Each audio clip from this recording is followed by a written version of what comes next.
This is the man's first day in a psychiatric hospital. Out of nowhere, a crazy old man jumps out and asks him, "How many fingers do you see?"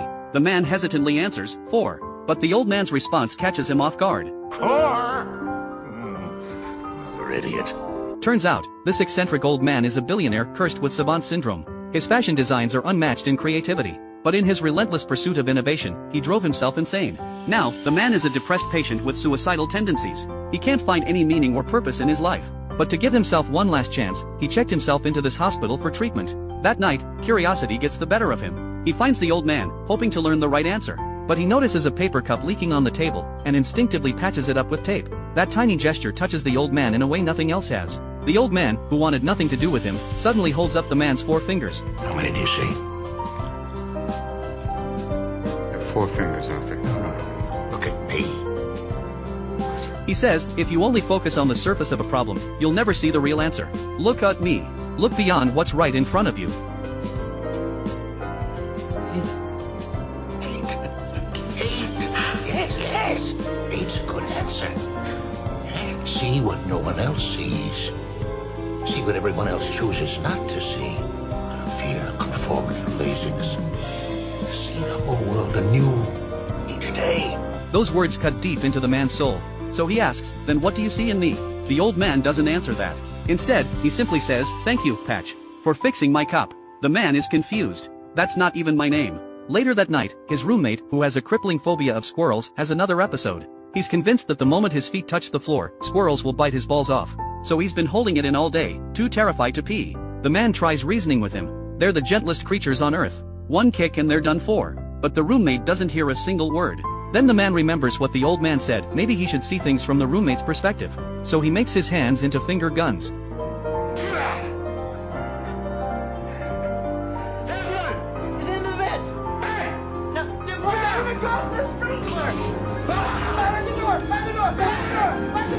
A doctor on night patrol walks by and freezes at the sight. Together, the man and his roommate wage an all-out war against imaginary squirrels. They win a glorious victory, and the roommate finally feels safe enough to use the bathroom. That's when it clicks why the old man called him Patch. Because the word means to fix or to mend. Maybe he's someone with a gift for healing people. Maybe he can help others find the courage to keep living. For the first time, the man discovers his purpose and his path forward. This is hands down one of the greatest medical films ever made. After leaving the hospital, the man changes his name to Patch. Over the next 2 years, he studies hard and earns his way into the state's top medical school. But on his very first day, his roommate Mitch greets him with snide remarks because the wrinkles on his face make him look older than the professors. At the opening ceremony, the dean declares, humans are not to be trusted. Only by remaining cold and detached can a doctor project authority. That's how patients trust your competence. But Patch doesn't hear a word of it, his eyes are locked on the beautiful Karen sitting behind him. The moment the ceremony ends, Patch rushes over to introduce himself. But Karen is completely put off by this older guy hitting on her. Lesbian, ballbuster, airhead, leech, whichever one of these disgusts you the most, take your pick.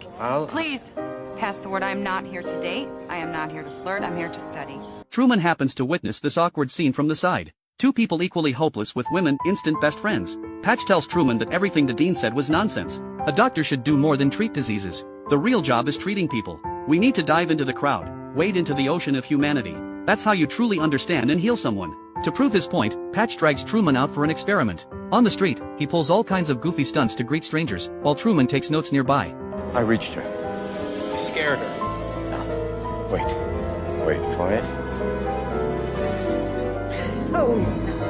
The results are clear, people love the playful interactions. And Truman himself starts to be drawn in by Patch's unique charm. Next, they disguise themselves as senior interns and sneak into the hospital. While every other student is busy analyzing and observing the patient, Patch simply asks for her name. I was just wondering the patient's name. Marjorie. Hi, Marjorie. That one small greeting instantly eases the patient's tension. Patch then wanders aimlessly through the hospital until he spots the dean heading his way. He ducks into a nearby ward to hide. When he turns around, he finds a room full of children fighting leukemia. Patch walks over to a little girl's bedside. He doesn't ask about her condition. Instead, he sticks a rubber enema bulb on his nose like a clown. Then he launches into an over-the-top, ridiculous performance that has the girl laughing hysterically. Soon, every child in the ward looks up.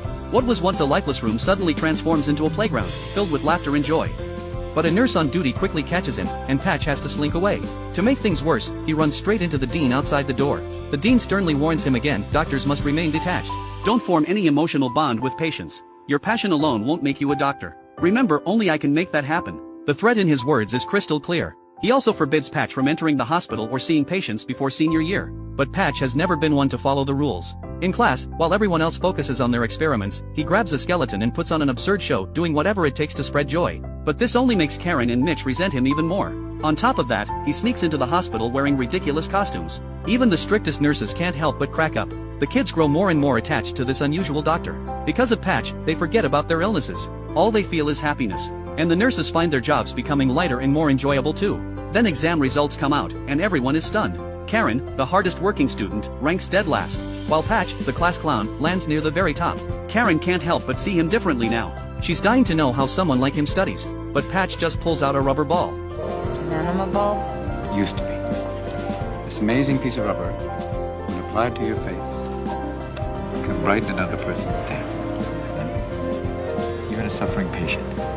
I'm sure it's really great for kids. Oh no, not just kids. Anyone. Patients are opening up to me, Corinne. They're sharing their dreams, their fantasies. If you hit on the right topic, they brighten up for one brief moment. They don't concentrate on the pain. They don't even feel the pain. Karen clearly doesn't buy his explanation, so Patch puts the ball on her nose, then holds up a mirror. Seeing her own ridiculous reflection, Karen bursts out laughing. She starts to believe there might be something to his philosophy. That night, they sneak into a patient's room. They place a toy air rifle in the hands of a dying old man. Then they quietly stand up and twist balloons into all kinds of animals, helping him fulfill his dream of hunting on the African savanna. A young nurse hears the commotion and moves to investigate, but the head nurse stops her. She's already come to respect Patch's unconventional healing methods. The old man smiles with deep contentment. He says his life is now complete. He can finally leave this world with no regrets. In that moment, Karen finally sees Patch's one-of-a-kind magic. On the walk back, Patch confesses his feelings to Karen again. And this time, she doesn't shut him down. She doesn't say yes either. But she doesn't say no. One day, Patch visits room 305, the most dreaded ward in the hospital. He tries singing to win the patient over, but gets grabbed by the collar and hurled out the door. The head nurse can't help but laugh. So there is someone who can shut him down. But give up isn't in Patch's vocabulary. The very next day, he shatters everyone's expectations. He shows up dressed as an angel, stands at the patient's bedside, and recites poetry that voices the man's hatred of life. It turns out the patient has a terminal illness. The endless pain has consumed him with despair and rage. And Patch just opened the door to his heart. The patient finally laughs a real, genuine laugh. In the days that follow, Patch keeps spreading joy throughout the hospital. But once again, the dean catches him red-handed. Do you want to tell me what it is you think you're doing? Just give me a few laughs, sir. The American Journal of Medicine has found that laughter increases secretion of catecholamines and endorphins, which in turn increases oxygenation of the blood, relaxes the arteries, speeds up the heart, decreases blood pressure, which has a positive effect on all cardiovascular and respiratory ailments, as well as overall increasing the immune system response. Despite Patch's well-reasoned defense, the dean tears into him. He strips Patch of all hospital visitation rights and even questions his exam scores. Someone reported him for cheating. Patch immediately knows who's behind it. He confronts Mitch back at the dorm. If you don't like me, just say it. I don't like you! Why don't you like me? You're a prick and I like you. Because you make my effort a joke! Turns out Mitch comes from a family of renowned doctors and even won the Thompson Scientific Achievement Award. She's never once slacked off studying textbook cases every single day, preparing for the moment she might save a life. But watching Patch goof around and still outperform her, that breeds jealousy. Because it's a natural talent she can never match. That evening, Patch vents to Truman about the dean's rigid, by-the-book mentality. But Truman thinks the dean has a point. After all, people in hospitals are suffering or dying. Patch fires back, everyone is dying. A hospital's goal should be to improve patients' overall well-being and quality of life, not just delay death. Truman can't decide who's right, so he just advises Patch to keep a low profile. But the dean already has it out for this rule-breaking student. To mess with Patch, he announces that next week's National Medical Lecture will be Patch's responsibility. He's to set up the auditorium and welcome the visiting OBGYN professors with a ceremony befitting their status and prestige. Patch's friends can't think of a good theme, but Patch already has a brilliant idea. The next day, as the bus pulls up to the Virginia Medical College and the visiting experts stroll toward the auditorium, chatting and laughing, they stop dead in their tracks at the decorations. Come on in! Watch out, it's a little slippery. And if you think it's hot out there, whoa! Come on, come on, come on! The dean is absolutely livid. But some of the experts can't help but smile. It genuinely feels like a warm welcome. Humiliated, the dean decides to settle all scores at once. He moves to expel this repeat offender from the school. You have made a complete mockery out of our distinguished guests. And if you think for 1 minute that I will further tolerate your blatant disregard of the bylaws of this... What are you smiling at? Is this all a big joke to you? Get out of here! To stay enrolled, Patch has no choice but to plead his case to the university president. Fortunately, the president is a reasonable man. Given Patch's excellent grades and his proven ability to reduce patients' negative emotions, the president decides not to expel him. But he can't ignore the dean's authority either, so he orders Patch to stay out of the hospital unless it's an emergency. An emergency comes soon enough. The patient in room 305 is on his deathbed.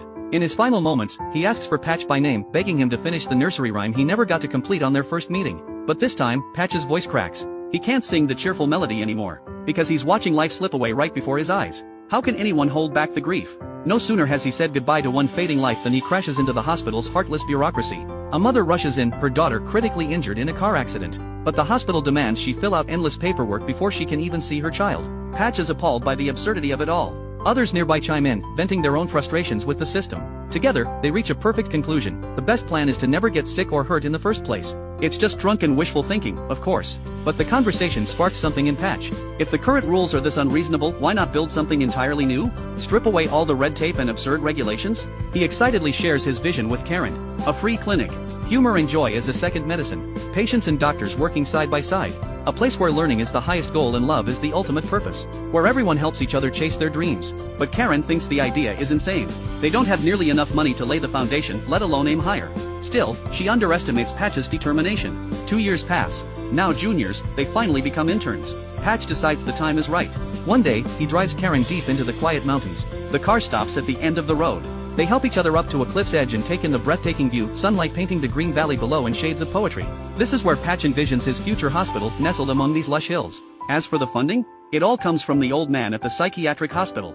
These sprawling mountains and the abandoned cabin, they're just a forgotten corner of the old man's estate. He admires Patch's vision, so he puts up a tiny fraction of his fortune to make the clinic a reality. Most of the patients who come for free treatment are people down on their luck or homeless with nowhere else to go. But here, every person carries a unique story and purpose. Because everyone who receives help also gives back however they can. Everything moves in the right direction. The whole place feels like a paradise. And during this time, Patch and Karen's relationship finally reaches its peak.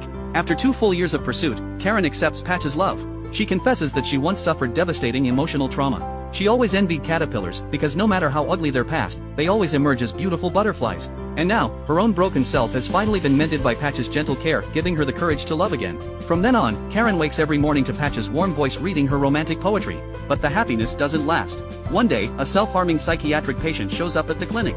Karen's first impression is that the woman seems hostile. But Patch takes her in without hesitation. If we won't show her compassion, where else can she go? He has no idea the price he'll pay for that kindness. As time goes on, the clinic's supplies run dangerously low. The 3 of them split up. Patch and Truman disguise themselves as doctor and patient to borrow medical supplies from the dean's hospital. Meanwhile, Karen goes out to buy daily necessities. When she returns, she finds a message from the patient, Larry, asking for help. She almost ignores it. But remembering Patch's words, she decides to go to the address and offer what help she can. Tragically, her life ends that night. When Patch learns of Karen's death, he's consumed by guilt. Because the real cause of this disaster was his own blind optimism. He can't bring himself to face her funeral. Only after the mourners leave does he slowly approach. Standing over what remains of her presence, he reads aloud the poem he never finished. Life is like a rushing river. The left bank holds unforgettable memories. The right bank stretches toward a distant future. But flowing between them is a sorrow he'll carry for the rest of his life. In the depths of despair, Patch decides to shut down the clinic. Karen's death doesn't just bring a lifetime of grief, it shatters his entire medical philosophy. The dean once said doctors must stay emotionally detached from patients. Back then, Patch scoffed at the idea. Now, he believes it completely. Even as Truman begs him to stay, Patch walks away without looking back. All the props he once used to connect with patients, he throws them away like garbage. But then Mitch suddenly appears and pleads with him not to leave. It took Mitch 2 years to surpass Patch's grades. And now he realizes the gap between them is still enormous. Because even as the top-ranked student, he can't get one stubborn old lady who insists on eating pasta with her hands to eat properly. I guarantee you I cannot outdiagnose any attending and surgeon in this hospital. But I can't make her eat. You have a gift. You have a way with people. And if you leave, I can't learn this way. But Patch doesn't budge. He just walks away, hollow and defeated. His heart is too full of regret to hold anything else. He has no expectations left for the future. Standing at the edge of the cliff, ready to join Karen in another world, a butterfly appears. It dances through the air and lands right over his heart. As if to tell him, there's still love and warmth inside you. The butterfly gazes at him, wings gently fluttering. And for a moment, everything feels like that tender time again. Karen once said what she longed for most was to become a butterfly. Now her wish has come true.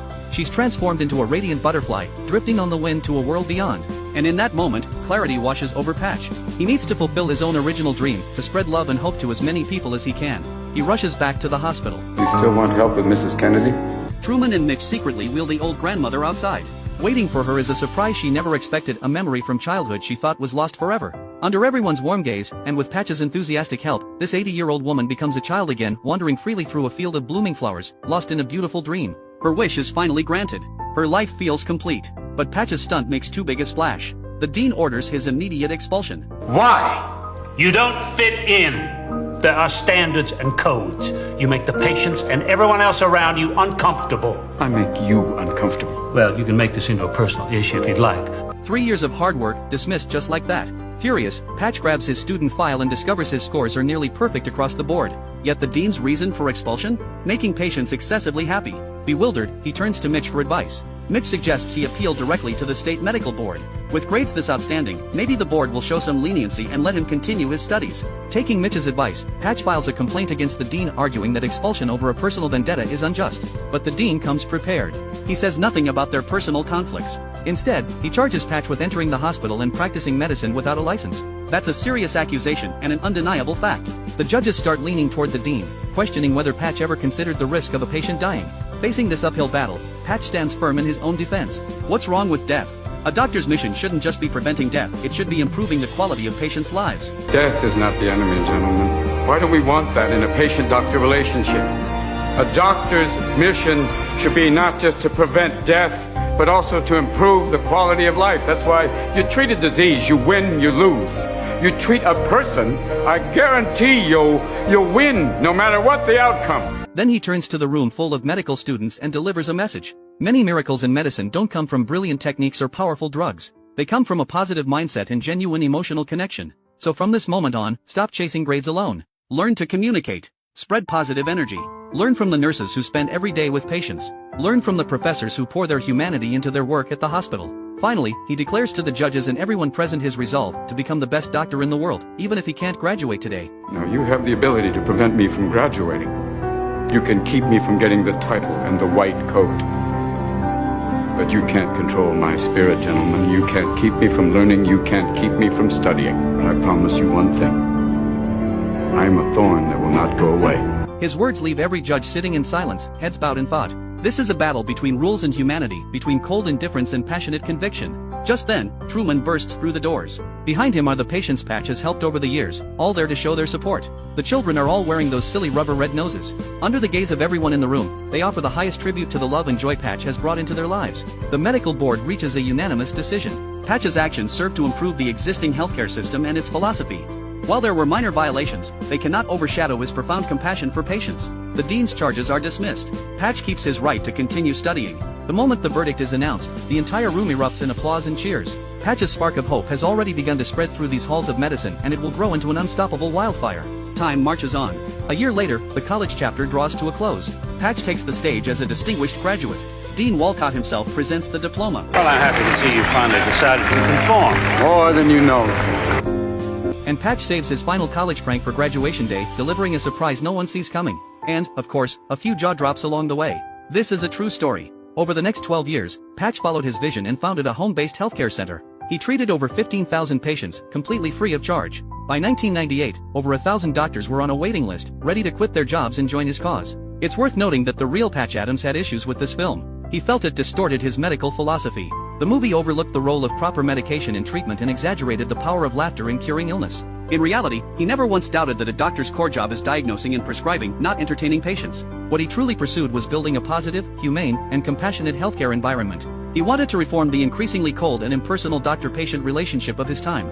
Humor and laughter were meant to be a second remedy, complementing real medicine. The goal was to improve patients' well-being, inside and out, and enhance their quality of life, healing their bodies while also healing their hearts. His ideas were far ahead of their time. But there's no denying they helped reshape healthcare philosophy. That clinic in West Virginia became a beacon, a paradise that countless patients and doctors dreamed of. Even if his vision never spread like wildfire as he'd hoped, it remains an invaluable legacy for those who follow. Even when faced with obstacles and doubt, even when standing against the entire world, nothing could shake his conviction. And that unwavering pursuit is something every dreamer shares. May we all live as Patch did, with sincere determination and fearless courage. To practice what we believe in. To chase the dreams we hold dear. Let every action light the way forward. Let every effort illuminate the road ahead. Until we reach that place where the heart finds peace, our own utopia. Beyond the mountains and seas, the future of our ideals shines bright and free. Through dust and glory, at the end of youth, the view is boundless and beautiful.